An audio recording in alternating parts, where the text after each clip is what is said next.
Салам достор, мен Нарима. Бүгүнкү темам деген грин карта болмокчу. Бүгүн сиздер билгендей уже 7-октябрь, анан көптөгөн суроолор келип түшүшү мүмкүн. Бүгүндөн баштап сайт ачылабы же кандай болот, эмне документтер керек, дагы бир сыйра сурап атышат баары. Анан кийин кандай кылып толтурсак болот, үй бүлөбүз менен кеткенге мүмкүнчүлүк барбы, баардыгына паспорта керекпи же болбосо баардыгына фото керекпи деген көптөгөн суроолор келип жатат. Ошол суроолорго жооп бермекчимин. Биринчиден деген 7-октябрь 12 Нью-Йорк сааты менен ачылат. Бул деген Кыргызстандын саатына болгондо 8-октябрь кандай кылып толтурабыз, баарына фото керекпи же паспортумда деген суроогу бүтүп баратса кандай кылам.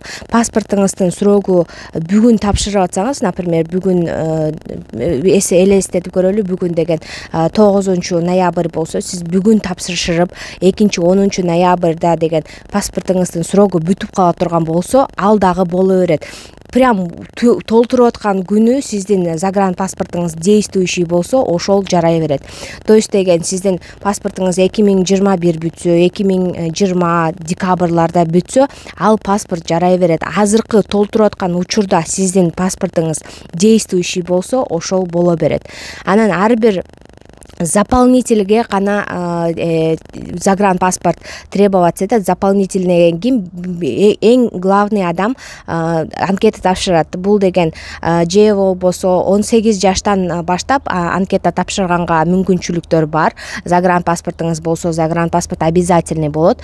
Андан кийин аялы күйөөсү 2 анкета тапшырса болот. Эгерде аялы күйөөсү 2 анкета тапшыргысы келсе, экөөндө тең загранпаспорт болуш керек. Анан балдарынын баары ушул анкетага кошулат, бирок деген балдарына загранпаспорттун кереги жок, бирок фотография керек. Ар бир адам ошо анкетага кошулуп аткан адам деген адамдын деген фотосу болуш керек. Фото деген мен деген Могул постумда чыгаргам, ушул постко барып көрсөңүз болот. Ал жерде деген ошо фотография кандай болуш керек экен кеңирирээк айтылган. Андан кийинки суроо, кандай кылып тапшырабыз, баарыбыз үй бүлөбүз менен кетсек болобу? Ооба, сиз тапшырып атканда деген аякта 15 суроо болот. 15 суроонун 14 жана 15 суроолору бул сиз деген аялыңыз барбы, же болбосо замужем, не замужем, разведен, же болбосо вдова деген суроолор бар. Ошонун бирөөсүн тандайсыз. Бирөөсүн тандаганда деген эгер ова замужем деп тандасаңыз, дагы бир колонка ачылат. Ал колонканын ичинде сиз деген күйөөңүздүн атын жазып, анан кийин канчанча жылы туулганын, кайсы жерде туулганын, анан фотосун киргизишиңиз керек болот. Анан кийин 15 суроо болсо, бул канча балаңыз бар, прям цифрасын жазасыз. 1 балам бар, 1 болсо 1 деп жазасыз, 2 болсо 2 деп, 3 болсо 3 деп, ошо канча балаңыздын санын көргөзөсүз. Ошол санын көргөзгөндөн кийин канча сан көргөзсөңүз ошончо колонка ачылат, дагы башка жактар ачылат. Анан кийин ошол жерде дагы бүт балдарыңыздын аты жөнүн, канчанча жылы туулганын, кайсы жерде туулганын, анан фотографиясын киргизишиңиз керек болот. То есть ар бир адамга ошо анкетага камтылып аткан адамдын фотографияларын, анан кийин ошол аты жөнүн, анан кийин туулганын, канча жылы туулганын, кайсы жерде туулганын жөнүндөгү информацияларды беришиңиз керек болот. Анан главный ошо заполнитель деп коет, главный анкета тапшырып аткан адамдын эле загранпаспорту болсо болду. Эгер күйөөңүздүн загранпаспорту болсо, ошо күйөөңүз главный тапшырып аткан адам болот дагы. Сиз калгандары болсо, бул деген ошол анкетага кирүүчү адамдар болуп эсептелинет. Анан эгер аялыңыздын паспорту болсо, аялыңызга толтурасыз, күйөөңүздүн паспорту болсо, күйөөңүзгө толтурасыз. Ошол анкета тапшырып аткан адамдын гана паспорту болуш керек. А калгандары болсо анкетага, то есть калган адамдар анкетага жөн гана кошулат. Анан кийин уткандан кийин аларга паспорт керек болот, бирок деген азырынча паспорттун кереги жок болот. Андан кийинки айтып кетчү нерсе, бул анкета, достор, бул деген лотерея. Бул анкетаны толтурасыздар дагы, анан кийин майды күтөбүз. 2021 жылы майда анкета ошол толтурган анкетаңыз боюнча жыйынтык чыгат. Ошол жыйынтыкта ошол лотерейный номериңиз утса, анда калган дагы башка документтерди чогултуп, ошол сиз айткан документтер, ошол 15 суроо деп атам, ошол анкетада ошол 15 суроо боюнча деген сиз мен, например, деген аттестатыңыз барбы деген жерди бар. Ошо аттестатыңыз барбы деген жерге аттестатым бар деп эле коесуз дагы. Ошол аттестатыңызды, анан кийин күбөлүгүңүздү, паспортуңузду, сүрөтүңүздү, дагы башка документтердин баарын деген ошол визага тапшырып атканда сиз чогултасыз дагы, ошо визага апарасыз.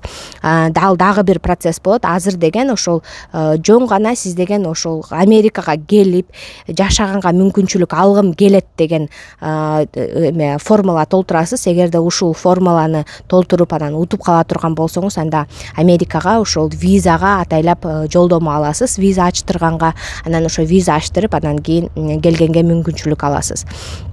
Анан бул анкетаны толтуруп коюп эле утуп алам, анан кийин утпай калсаңыз жок, бул алдамчылык экен деген эч кандай кепилдик жок. Элдер деген 10 жылдан ойноп уткан менин бир знакомыйларым бар, 10 жыл бою ойноп, ошо 10 жылда уткан. Кээ бирлерге везучий болот, кээ бирлер деген ошо бир ойногондо эле утат, кээ бирлер экинчи жолдон утат, кээ бирлер үчүнчү, төртүнчү. То есть эч кандай кепилдик жок. Сиз деген 1 толтуруп же 10 толтуруп анан кийин утасыз деген эч кандай кепилдик жок. Может, всю жизнь ойноп, всю жизнь утпай деле калышыңыз мүмкүн.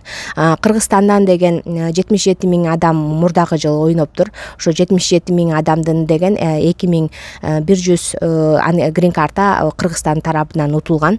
Ар бир өлкө негизи катышкан өлкөлөрдүн 7% гана ошо грин карта 7%га гана берилет.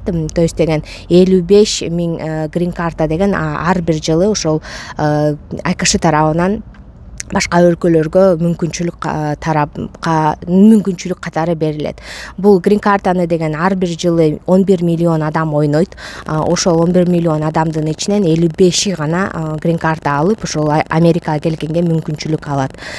Анан кийин көптөгөн дагы суроолор бар. Ошол суроолордун баарына мен деген жооп бергенге аракеттенем, бирок бул видеону кыска кылып жана сиздерди деген жетисинде ошол кирсеңиздер сайт ачылбай калса, бул алдамчылык экен деп күтүп калбашыңыздарды суранам. Анткени деген бул жетисинде дегенде эле жетисинде ачылбайт. То есть ачылбайт эмес.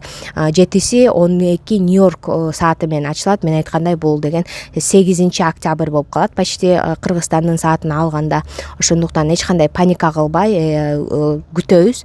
Жана биринчи күндөрү деген ошо сайт ачылганда деген бардык адамдар ошону кирип көргөнгө аракет кылгандыктан сайт деген мындай глючтетет. То есть деген жабылып калышы мүмкүн же ачылбай калышы мүмкүн, ушундай нерселер болот. Ар бир жыл эле анткени деген мен айткандай 11 миллион адам бул сайтка киргенге аракеттенет. Ошондуктан деген сиз деген чыдам, сабырды кармап күтүңүз. Анан кийин ошол эмеде ошол 9-унда, 10-унда, 11-инде, ошо 15-теринен баштап сайт аябай жакшы иштеп баштайт. Ошондо деген толтурсаңыз, ошондо толтурган батыраак болот дагы. Анан кийин ошо 30 мүнөттүн ичинде сиз анкетаңызды толтуруп бүткөнгө толук мүмкүнчүлүк аласыз. Баарыңыздарга ийгилик каалайм. Анан кийин Америкада көрүшмөнчө демекчимин.